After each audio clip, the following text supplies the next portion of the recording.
નર્મદા પંચકોશી ઉત્તરવાહિની પરિક્રમા શરૂ થઈ ગઈ છે। ગત શનિ અને રવિવારની રજામાં ભારે સંખ્યામાં ભક્તોની ભીડ જોવા મળી હતી, જેના કારણે નાવડીમાં બેસવા માટે લોકોને તકલીફનો સામનો કરવો પડ્યો હતો। જે અસુવિધાને જોતા તંત્ર દ્વારા તાબડતોડ નવા નિયમો લાગુ કરવામાં આવી રહ્યા છે, જે અંતર્ગત રજાના દિવસોમાં ફરજિયાત ઓનલાઈન રજીસ્ટ્રેશન કરાવીને આવવા માટેની જિલ્લા કલેક્ટર દ્વારા ગાઈડલાઈન બહાર પાડવામાં આવી છે। ત્યારે હવે ભક્તો નર્મદા પરિક્રમા કરવા માટે આવે ત્યારે પ્રવાસન વિભાગની ઓનલાઈન રજીસ્ટ્રેશન કરાવીને આવવું ફરજિયાત છે। આ બાબતે તિલકવાડાના સ્થાનિક લોકો ગત રોજ વિરોધ નોંધાવ્યો હતો અને તેઓને ઓનલાઈન રજીસ્ટ્રેશન બાબતે તકલીફ પડી રહી હોવાની અને સ્થાનિકોને આ બાબતમાંથી છૂટ આપવાની માંગ કરી હતી અને તેઓ તિલકવાડા ખાતે ધરણા પર બેઠા હતા।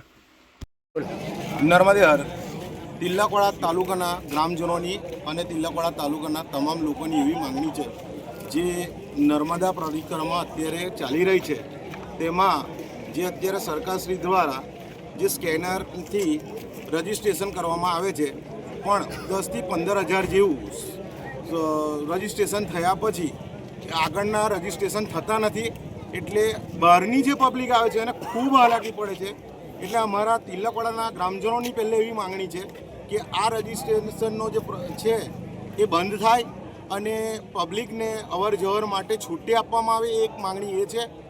અને તિલકવાડા ગ્રામજનો અને તિલકવાડામાંથી થતા 40 ગામોને અહીંયાથી અવર જવર કાયમમાં રહેતી હોય છે અને એમનો આ મુખ્ય માર્ગ હોય તો એ લોકોને પણ અવર જવરમાં પ્રોબ્લેમ ના ઊભો થાય, કેમ કે દરેક જણને ઉપરના કેટલાક ઓર્ડરોથી અહીંના લોકલ જે પબ્લિક છે એને પ્રશાસન એટલે યાને કે પોલીસ સાથે ખોટા ઘર્ષણ ઊભા થાય છે, મેમે તૂતુનો પ્રશ્ન ઊભો થાય છે। એના લઈને અમારે તિલકવાડા તાલુકો અને તિલકવાડાના તમામ ગ્રામજનોને આજે બેસવું પડ્યું છે અને અમારા આ મુદ્દાઓનો જો ક્લિયરન્સ નહીં મળે તો તિલકવાડાના ગ્રામજનો અને તાલુકાના તમામ લોકો કોઈ પણ પક્ષ કોઈ એની સાથે અમને કોઈને લેવા દેવા છે નથી।